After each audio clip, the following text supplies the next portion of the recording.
Hello creative minds, welcome back to Style by MarvellGreg, and on today's project I'll be showing you how to make a beautiful backless top with an invisible illusion bra just like this. So if you're on the busty side, I'm going to be showing you how to go ahead and make this backless dress and with an invisible bra that will help it give you a nice comfortable fitting. If this looks like what you're interested in, then watch this video to the end as we'll be cutting it together and also stitching it in place. Don't forget to like, comment, share and subscribe. Let's get right into this tutorial, guys. So I'm making use of a lining piece or any thick black fabric you have, and our main fabric, and of course we are making use of elastic as well for this tutorial. Let's get right into it. So for my fabric, I have about 2 yards here. 2.5 yards is fine depending on how short or how long you want it to be. So now I'm just going to fold it like so in like a cone kind of shape, just like I'm doing. So just pay attention to how I'm folding it. So just take like one edge of your fabric and let it match the other side like so. Let it give you this shape just like I'm doing. So I'll fold it neatly and I'll ensure that it's sitting appropriately at the downside as well, and I'll go ahead and pin this down so my fabric do not move before we begin inputting our measurements. So I'm just trying to ensure that my fabric is laying very flat on the other side and everything is aligning. So next I'm just going to locate my shoulder measurement. So the shoulder measurement I'm working with is 8 inches. I'll add extra 1 inches, which is 9 inches. So I'll try and locate that 9 inches and I'll mark it where it's sitting. Then I'll measure from the top part to that mark I made. What I have there is about 12 inches or thereabout. So I'll mark from that up part to that point, and what I have is 12 inches. So I'll just go ahead and mark that 12 inches all the way to the other side as well, and I'll go ahead and connect it just like so. So after doing that, I'll go ahead and measure from that point to the length that I want my gown to be. So for the length, I'm doing 33 inches. So this 33 inches is optional. It depends on what you want. If you're making a longer version, it definitely should be more than 33 inches. So I'm just going to measure that 33 inches all the way around to the other part, ensuring that my tape is at the upper part of where I marked my shoulder measurements. So I'll do this all the way and I'll connect it curvy like so. So this is what it looks like. So I'll just go ahead and connect it to the other side, and I'll go ahead and cut this out so we can input our other measurements.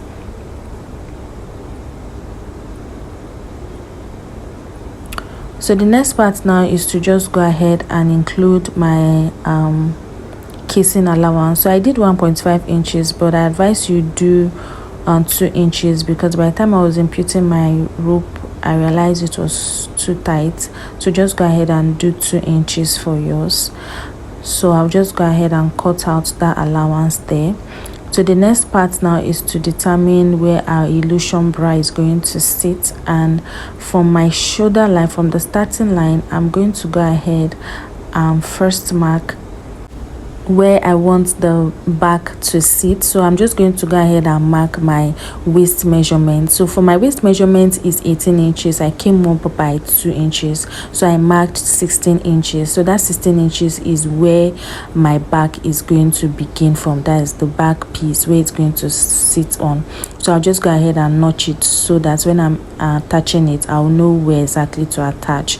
So next is to cut out for the back piece first. So I'll just go ahead and fold it in a bias form again, just like we did for the front piece. There's this remaining of our fabric, so I'll just go ahead and fold it again neatly and also pin it down to ensure it's sitting properly. So just go ahead and ensure it aligns to the down part. Then we'll go ahead and bring in our front piece that we've cut and place it on it. So I pinned it all the way down and ensure everything was sitting appropriately, just like you see. So I'm just going to go ahead and place the front piece on it. So for me, when I was placing the front piece, I ensure that the down part is aligning, because that's the most important part. I ensure the down part aligns appropriately because we are cutting the back piece from the half point, so the upside didn't really matter. Just ensure that the downside is aligning properly. So I'll go ahead and place everything neatly and ensure it aligns, and I'll go ahead and pin it down. So take your time to align the downside very well, so the downside should align, and then you align it to the up part. So you should just sit properly on it. Like, there should not be any excess, there should not be any shortage, especially at the downside. So I'll go ahead and pin it down. And after doing that, the next step is, you can see the down is aligning. So next is to mark, remember that point I notched for my back is 16 inches. So I'll just mark my 16 inches at the down part. I'll also mark the 16 inches like so again. So I'll go ahead and fold the upper parts to stop at those points I marked. You can see what I'm doing. So you can see our 16 inches. So at this point, if you want the back to be curvy, you can just go ahead and curve it, but I'm going to mark it straight. It's still going to come out very nice. So I marked it straight. You can see the 16 inches I mark it straight. So you can decide to have it in a curvy form, depends totally on you, but for me, straight works very fine. So before taking out the front piece, I'll just go ahead and cut out the down parts. So this is why it's important for your back, for the front to align with the back, so that you will cut it with ease. So after cutting it out, I went ahead to add extra 1 inches for my elastic casing for the back. I'll go ahead and mark 1 inches just like I'm doing here, and I'll go ahead and cut this out. So after cutting this out, the next step is to just go ahead and fold it. So I'll just fold for my elastic casing, and I'll go ahead and close all the sides. So you can go ahead and weave the sides, or you can just go ahead and fold all the sides. So the next part now, before we begin stitching, is to mark our front piece for where our illusion bra is going to sit. So from that starting point there, I marked 5.5 inches. So from that 5.5 inches, I now went ahead to mark my under bust measurement. So my under bust measurement is 15.5 inches. So I marked 5.5 inches and I now marked 15.5 inches. So what I have there now from those points is a total of 10 inches. So this is how we're going to use to mark our illusion bra. So you can decide to use any thick fabric of your choice, but I'm making use of a lining for this. So I just went ahead to mark my starting line, and on fold I had 14 inches. So from that starting line, I went ahead to mark my 10 inches that I needed. Then I added extra 1.5 inches.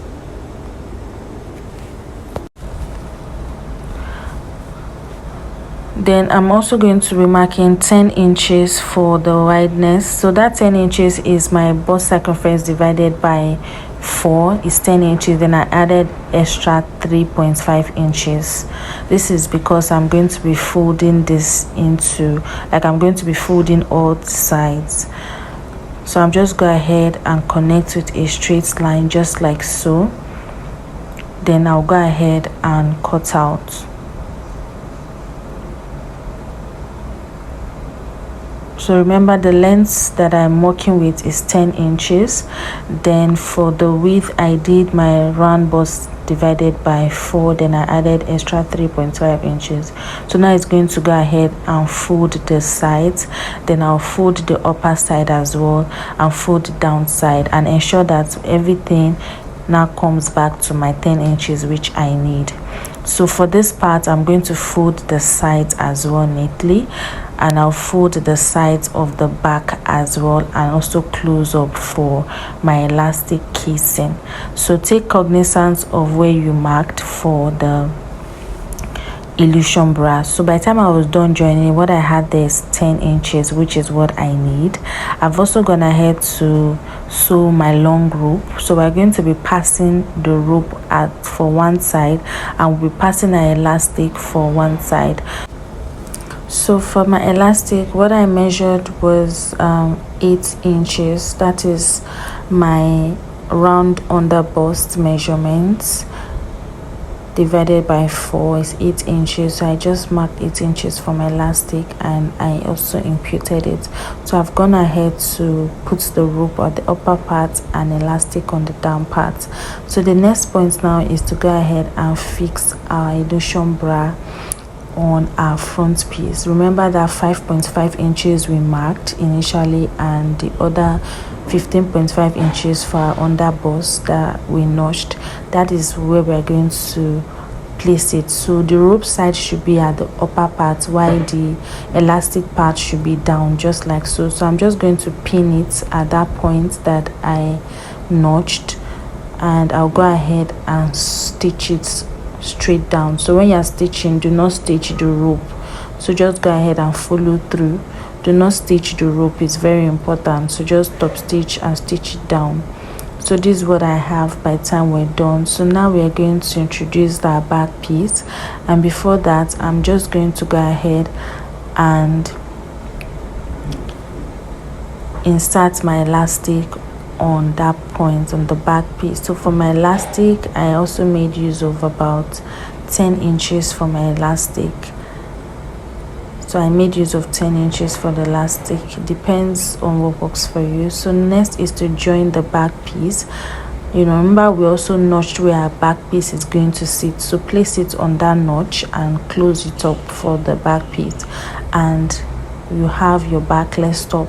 So next now is to go ahead and insert it. So pay attention to this part.